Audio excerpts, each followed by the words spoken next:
अच्छा, केवल एक प्रश्न आप सभी से, इस संसार में परेशान कौन नहीं है?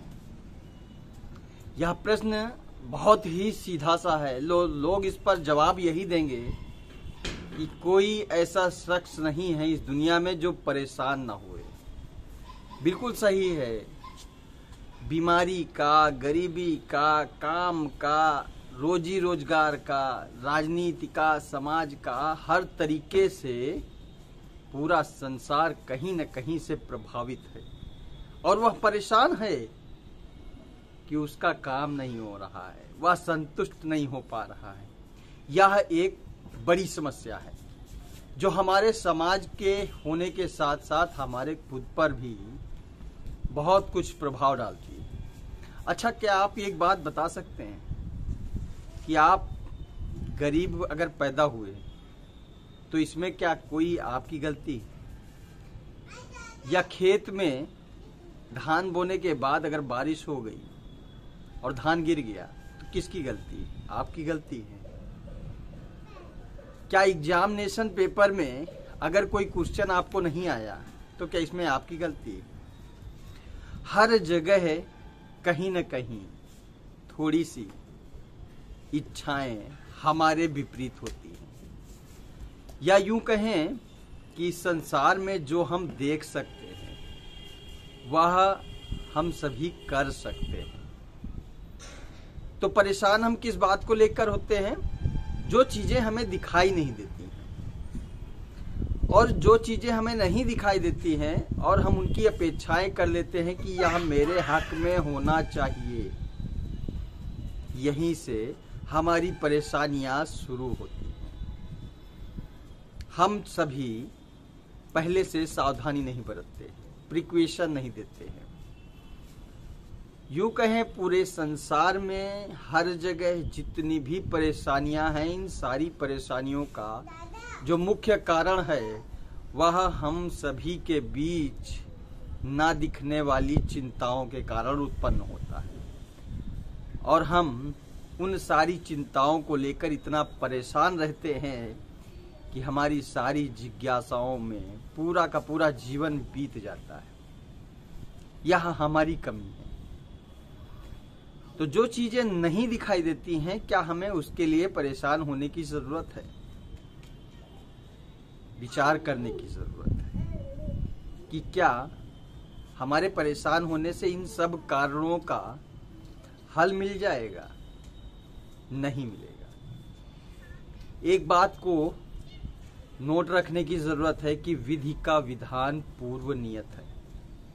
हमारे सिस्टम से जुड़ने वाला जितना भी कुछ है यह पूर्व नियोजित तरीके से क्रियान्वित है। इस संसार में वह जितनी भी चीजें घटित होती है ना, यह सभी चीजें पूर्व नियोजित हैं, पहले से निर्धारित की हुई हैं, और हम सभी का कार्य है कि जो दिख रहा है इस पर करते जाओ। यही कर्तव्य परायण की भावना है, और कर्तव्य परायण की भावना रखना हम सभी का मुख्य उद्देश्य है।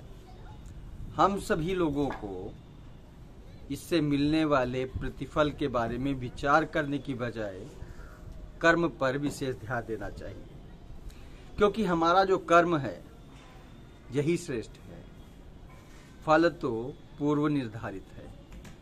कुल मिलाकर यूं कहें कि जो भी हमारे समक्ष एक सवाल, एक प्रश्न के रूप में आ रहा है, उन सब से लड़ने की जरूरत है, संघर्षरत रहने की जरूरत है। यही हमारा जीवन है। और अगर आप उसके विपरीत, उसके प्रतिफल को लेकर उत्साहित होते हैं या फिर उसको पाने के लिए पहले से प्रोग्राम बना लेते हैं कि कैसे पाना है, क्या करना है, कुछ करना रहेगा, तो आपकी परेशानियों का हल कभी नहीं मिल पाएगा।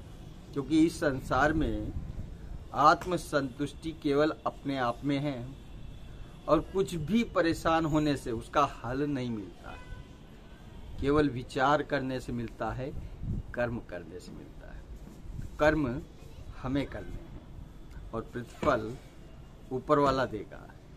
और कर्म इस तरीके से करना है कि हाँ, हमें सब कुछ मिल जाएगा। एक पॉजिटिव नजरिया रखते हुए हमें कर्मों को करना है, ताकि हमारी जो परेशानियां हों उनको नेग्लेक्ट करते हुए आप एक विचार करो कि आपको केवल इस संसार में कर्म के लिए जन्म दिया गया है ईश्वर द्वारा।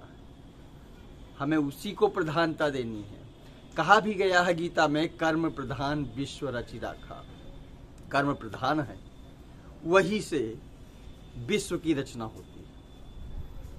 हम जब भी कुछ करते हैं तो कुछ नया निर्माण अपने आप से हो जाता है, हमें अनुभव नहीं होता है, और हम किसी और एवज के प्रतिफल की अपेक्षाएं करते हैं, वही हमारी चिंता का विषय है।